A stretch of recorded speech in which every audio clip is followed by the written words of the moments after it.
Hello everyone, good morning. और life leader club में आप सबका फिर से बहुत बड़ा स्वागत है। हम आज फिर से कर्नल बुकर सर के साथ हैं। Thank you so much sir, as always. Thank you, Smriti. It's good to see you always. आज हम एक बहुत ही इंटरेस्टिंग टॉपिक डिस्कस करने वाले हैं। फ़र्ज़ कीजिए कि आपका पड़ोसी अच्छा नहीं है तो आपको कैसा लगेगा, मेरा पड़ोसी अच्छा नहीं है तो मुझे कैसा लगेगा। You know, neighbours are very interesting. I mean they are the ones who create peace in your life और डिस्ट्रक्शन इन योर लाइफ। लेकिन यहाँ आपकी और मेरी बात नहीं है, इससे बहुत बड़ी बात है। We are talking India as in country over here, and when our neighbour is not at peace, so disruptions यहाँ पे भी होने लाजमी है। Keeping that in mind, we are today going to talk about Bangladesh and the turmoil happening over there and how does it impact us as a country.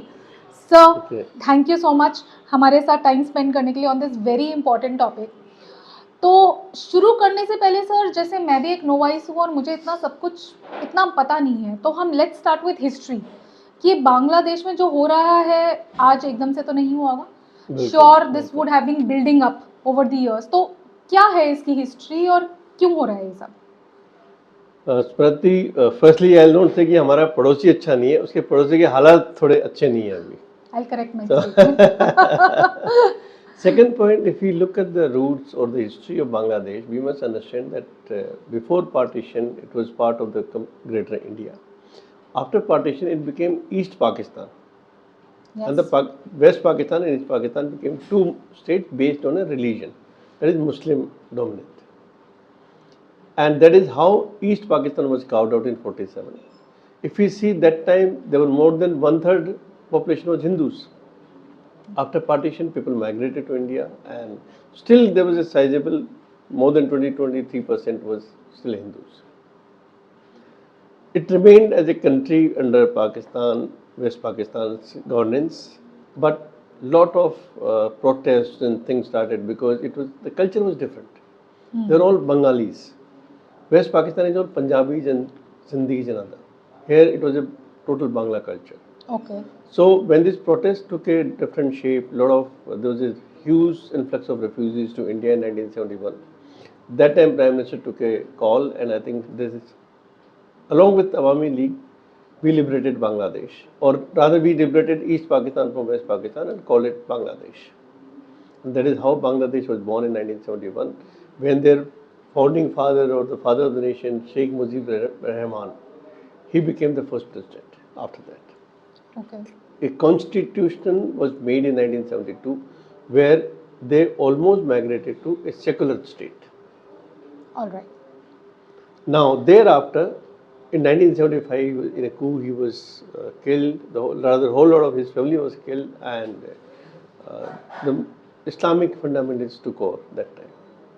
General Zia was there. Thereafter, it was General Arshad. All these people have been from the army of Bangladesh, which has been slightly pro-Islam. Okay. And they have brought in that Islam is a state religion as one of the fundamental things. So there has been a conflict in this state religion of Islam and secularism. However, if you see in 2024, recently the Supreme Court ruled that both can coexist. Supreme Court of Bangladesh? Yes, yes. Okay. And that shows that they have recognized this as a state religion, but the religion said everybody is free to practice their own religion, and that's how both can coexist. Now, there are two main parties in Bangladesh. One is Awami League, which is, I'll not say, they are not fundamentalists. They don't support the fundamentalists. They believe in growth, and they are slightly more liberal. They're secular in nature. The second is Bangladesh National Party and the Awami League. They are slightly more pro-fundamentalist. They have a lot of roots in the Bangladesh army also, and somehow they have been towing their line, which is slightly more fundamentalist. Government of India, right from beginning after 1971, has been having good relations with Bangladesh. Even if Khalida Zia or General Zia came to power, General Rashad came to power, we had a working relationship with them because they know that it's a big neighbor, and they had no option but to coexist with India in a friendly manner. There have been disputes, but those disputes were not too big. The problem started when China started coming into Bangladesh in a bigger way. And today, if you see, there are no big issues between India and Bangladesh. Rather, they are very friendly countries. Other than Bhutan, Bangladesh is the only country which is very, very friendly to us. But entry of Chinese has made a lot of difference. And the second is the influence of army in their life. The army has somehow do not have a very good relationship with Indian army or India as such. Okay, so what do you think can be the root of this thought? I mean, suddenly there's a change in mindset shift. That's what I hear. If we have been holding a good working relationship, then this shift probably due to the engagement of China. I mean, is that what I hear? China is one. The second is the Awami League rule for 15 years was quite a long rule, and there are a lot of public, going against it. Inherent, disliking for their policies. Like, like we talk of this recent turmoil. Yeah. Why it triggered was reservation. The Hasina government asked for, we'll say, give reservation to the freedom fighters and their children. Now that would have taken a lot of chunk of thing. So just to repeat, sir, so you're saying this turmoil started because of a bill passed or something about for the reservation that was requested for the kids of the freedom fighters. Freedom fighters was basically Awami League and people. Freedom fighter of the Awami League. Literally, because if you see 1971, the freedom fighters were Awami League people. Okay. Okay. So that is how people saw it, that she's trying to build her own party in a bigger way or others. So that was one controversy. The students did not like it. Okay. Army itself was not too happy because, as I said, that they were getting Chinese into them, and they were never pro-India as such. They had a working relationship, but there was no friendly vibes between India and Bangladesh army as such. Third, the secular and the Islam controversy, because a lot of professors, a lot of scholars, a lot of Bangladesh common men were against this word secular as such, because they said that the Islam does not talk about secularism, whereas the Awami League government has inserted secularism as one of the essentials. So these 3-4 factors, if you see 10-15 years, Bangladesh economy has gone up. Yes. It's doing very well. Things are working out very well for Bangladesh, and they have really grown into a very stronger country than what they were. Absolutely. And even with China also, like signing that border BRI, Belt and Road Initiative, they have been able to get lots of funds from Chinese into their country for infrastructure. So Bangladesh under Hasina has been doing a reasonably good job. Leave aside 1 or 2 shortcomings of that. India was again totally supporting it.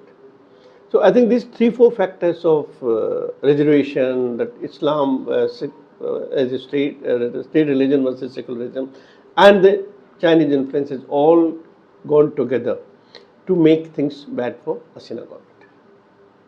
Yeah, this has really gone bad, and I really fail to understand that is there any reason big enough to disrupt everything in your country itself? Anyhow, we wish the best for everyone. However, because it's a neighbor, and India has always played a role of a very sensible neighbor to everyone. How does it impact us? Frankly speaking, most of our neighbors see India as a big brother. Be it Nepal, be it Sri Lanka, be it Maldives. We don't have very good relationships with them. We have just working relationship with them. Or I'll say that we not been able to retain those real warm relations with our neighbors. Bhutan is with us, Bangladesh was with us, or I still say that people of Bangladesh were with India, and even Nepal, which was a Hindu Rashtra. See, recently we saying they're going to China, almost going to China. But now, yes, Narendra Modi's government has made a lot of effort to involve these neighbors and change the environment. Let's hope we do it well. But in Bangladesh today, India has got a stalemate. We really don't know what's coming up next. Okay.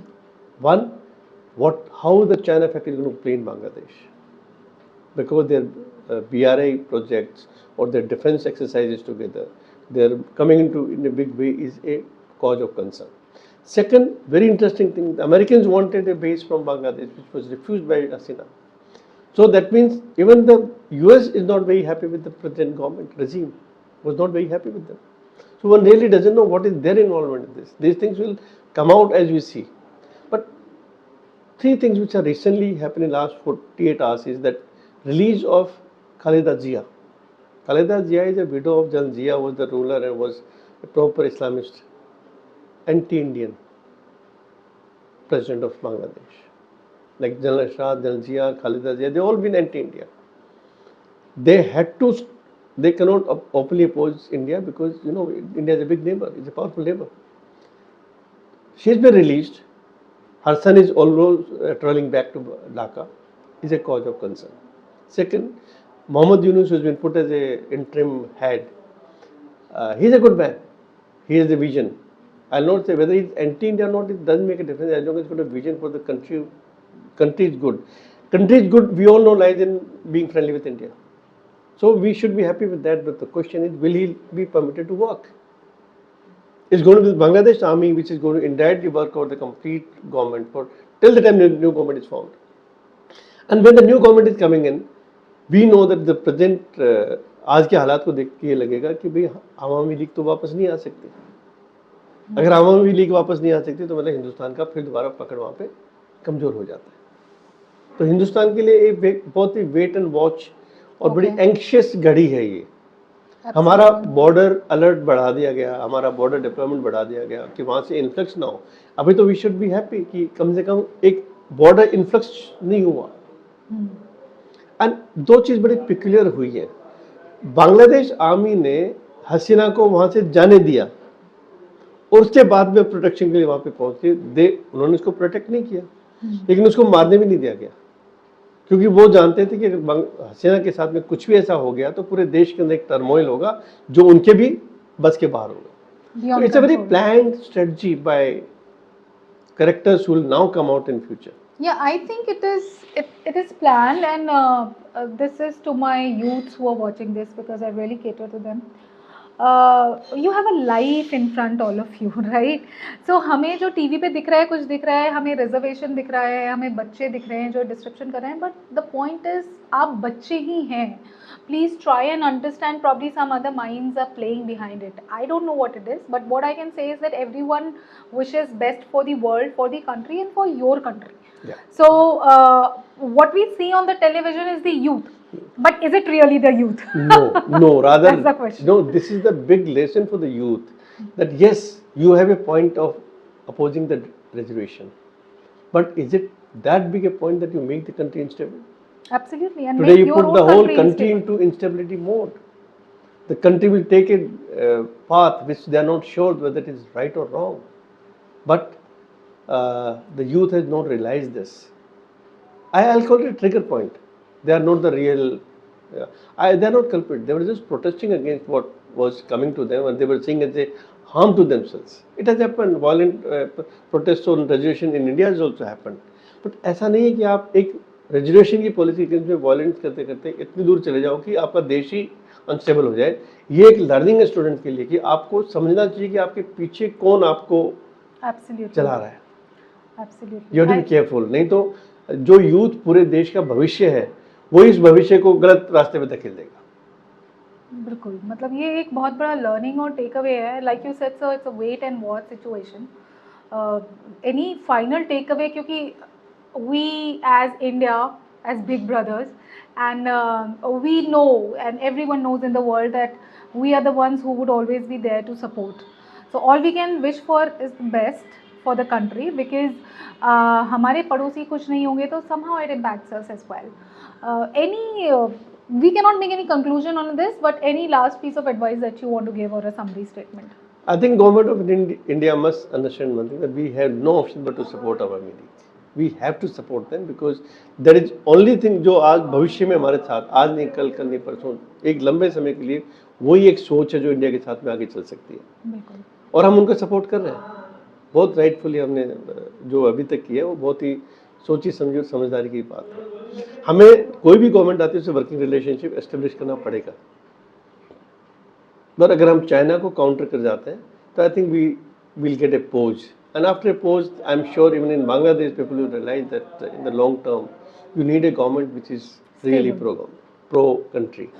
You don't need people to, because today is not a word of fanatism. Today is not a word of where you can let the terrorists come in and start doing it. See the Pakistan. They did it to Taliban. They did it to Taliban, and what happened to them? They started attacking them. So Bangladesh must learn from them. If you start getting the terrorists inside your country, they're going to attack you tomorrow. Absolutely, So because this that's the is where mindset, this right? is where the India needs to be really emphatic. And of course, the bigger challenge is to how to counter China in Bangladesh. That remains a challenge for us. We have to think about it. And last, of course, not least is protection of Hindus, minority in Bangladesh. That's something that we have to really work out in the best possible manner. That is challenging task for government of India today. Yeah, I'm sure our government is thinking over it, and there was a statement made by Jay Yeah. Shankar on the TV as well regarding it. But I think, as Sir said, the final takeaway would be from here is that youth is an energy force. You are the building force who's going to build a nation, who's going to build the world. So Yeah. wisely use your energies. Energy. जितना energy आप किसी चीज़ को तोड़ने में लगा सकते हैं, उतनी ही एनर्जी किसी चीज़ को बनाने में भी लगती है. It's all about the choices you make. Think like a leader, be a life leader. And there's going to be elections. This youth must now apply themselves correctly Yeah. to make a government which is stable and for good of the country. They still have a chance. What has happened is happened, but still things are not gone totally down. So there's always a chance. There's already the There's always a chance. reservation thing is already over. Once the reservation is over, now the youth must think of the country and now apply themselves to get the right government voted to power. That's my take on this. Yeah. Use your right wisely. Wisely. Thank you so much. Thank you, sir. Thank you, Smriti. Have a good Thank day. you.